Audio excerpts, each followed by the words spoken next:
Is Western Washington's most watched late-night newscast with Don Porter, Jeff Renner, weather, and Tony Ventrella, sports.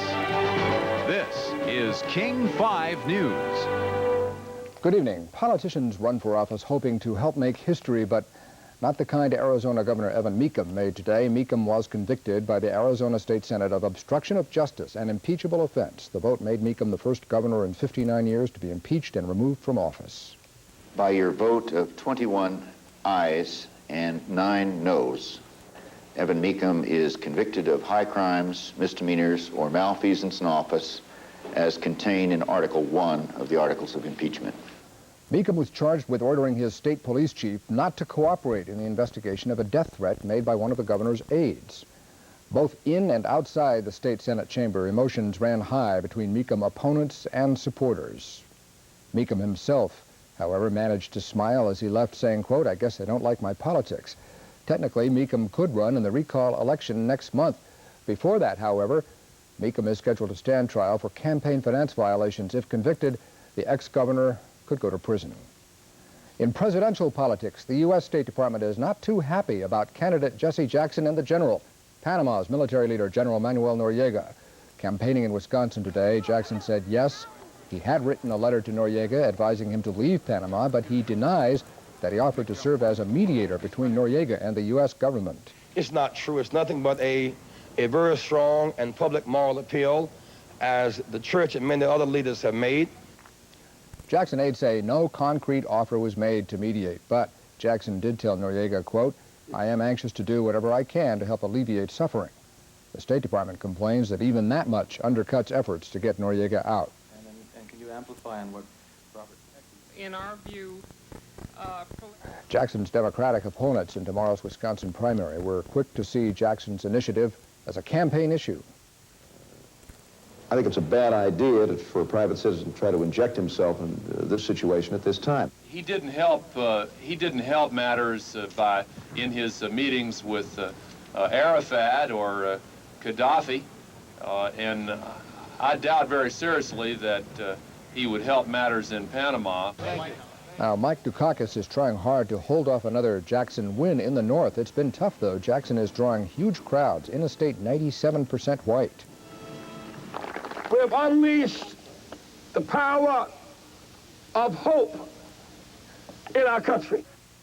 Dukakis, faced with Jackson on the cover of Time and Newsweek, combats Jackson by preaching the virtues of competence over charisma. And Dukakis has his fingers crossed tonight that his message was heard in Colorado, where in caucuses today, Dukakis holds a very early lead, 54% over Jackson with 33%. Again, however, these are very early Colorado caucus returns. Only a tiny fraction of the votes counted there so far. Political analysts are saying it could be very close, with late polls giving a tiny edge to Dukakis. At stake there, 45 Democratic Convention delegates. Jesse Jackson has a big fan in the person of former President Richard Nixon, however. Nixon told the Washington Times today he thinks Jackson is the best candidate, the most interesting man, and, quote, a brilliant campaigner. But, Nixon added, if Jackson is nominated, he cannot win the White House. That's one former president's opinion. Well, I don't know about you, but for many of us, the memory of the year 1968 remains undimmed, even after 20 years. It was, after all, a year of sledgehammer blows. Vietnam, drugs, anti-war protest, Bobby Kennedy shot down, and the assassination of Martin Luther King Jr. 20 years ago today. Dr. King had gone to Memphis to speak for striking sanitation workers and to speak against poverty. And hauntingly, he spoke of his own mortality. Like anybody, I would like to live a long life. Longevity has its place. But I'm not concerned about that now. Today, King's followers marched in Memphis again to lay a wreath on the spot where he was shot to death. And in Atlanta, his widow remembered the dream. Oh, deep in my heart, I do believe we shall overcome someday.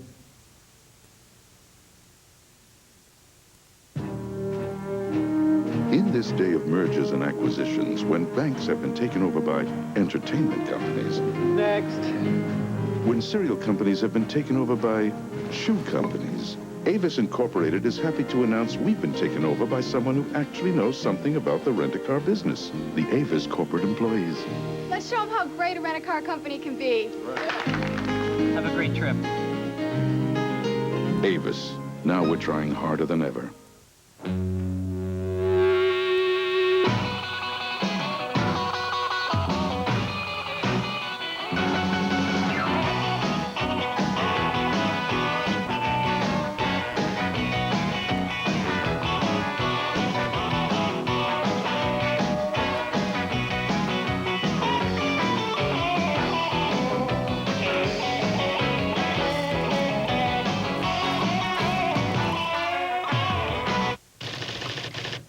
The Pay and Pack Challenge. It's this simple. This week, just try to match this quality at these prices, anywhere.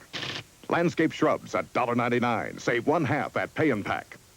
Lawn food, $2.99, save $1.50. Weed and feed, $3.99, save $1.50. Paramount 7-inch electric line trimmer, $12.99, save $7 this week at Pay and Pack. The Pay and Pack Challenge. Unmatchable quality, incredible prices.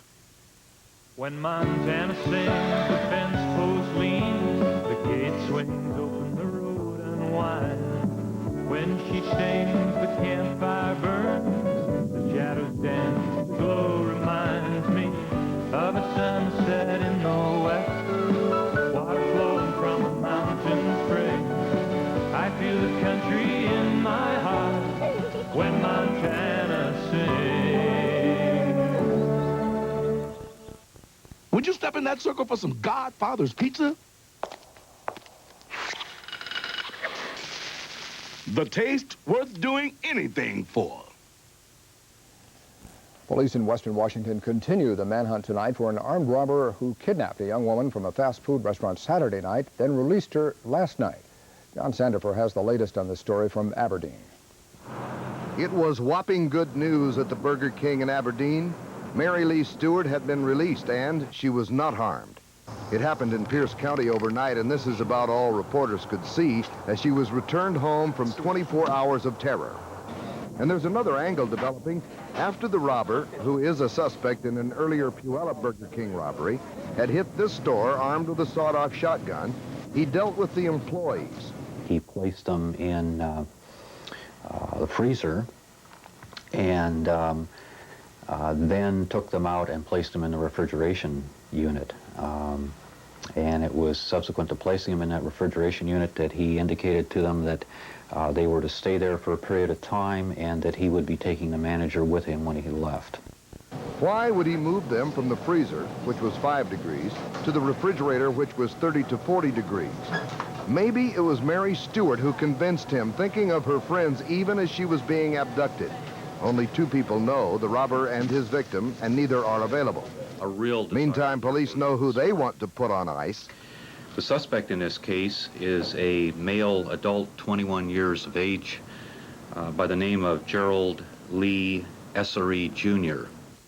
Managers tell me Mary Lee is expected to be back to work here on Wednesday. But in the meantime, her friends say what happened to her hasn't really sunk in yet, and so she is not doing interviews for at least 48 hours. In Aberdeen, John Sandifer, King 5 News. As of today, the hottest item of contraband at the King County Jail became not illegal drugs, but legal cigarettes. Legal on the outside, perhaps, but jail officials have banned smoking for inmates and guards starting today.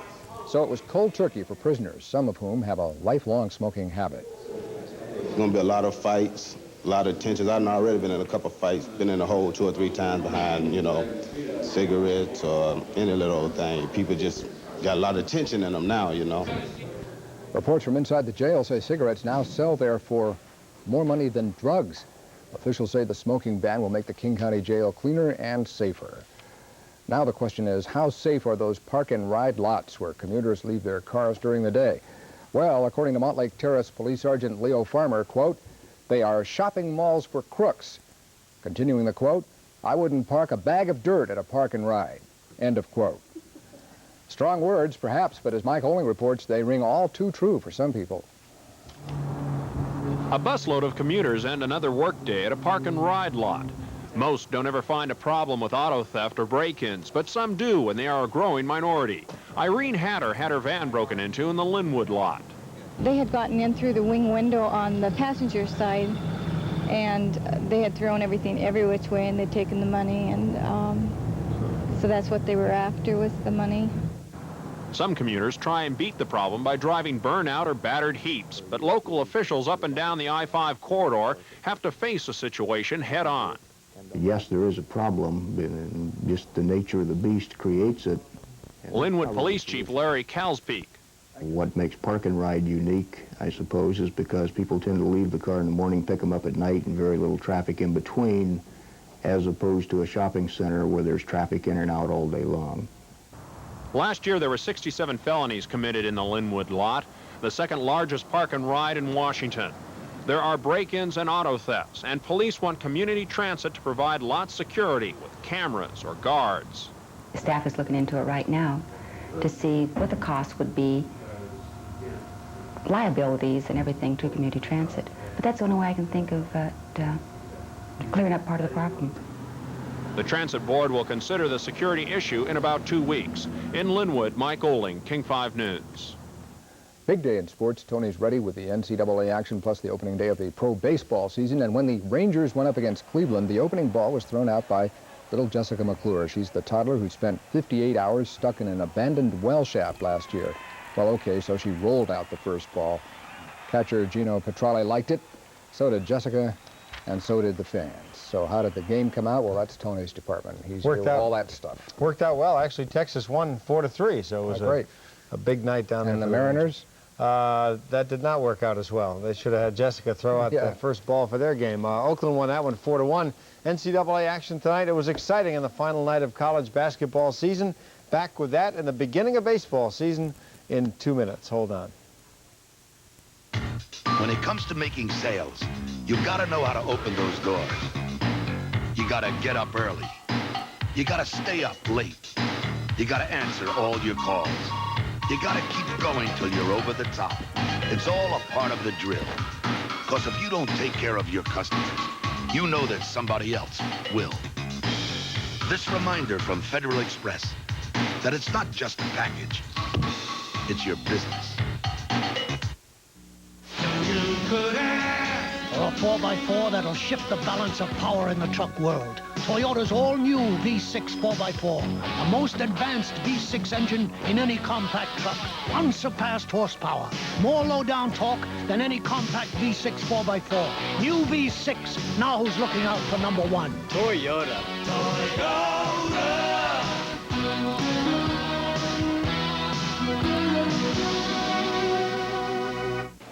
Hey, great-looking suit. Must be nice to be rich, huh?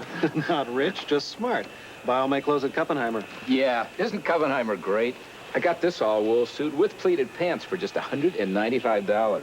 $195? This wool blend suit only cost me $165. No, how's that possible? I don't know. Well, I hear it's because they make their own clothes and sell them just in their own stores. More coffee, Mr. Cuppenheimer? Don't mind if I do.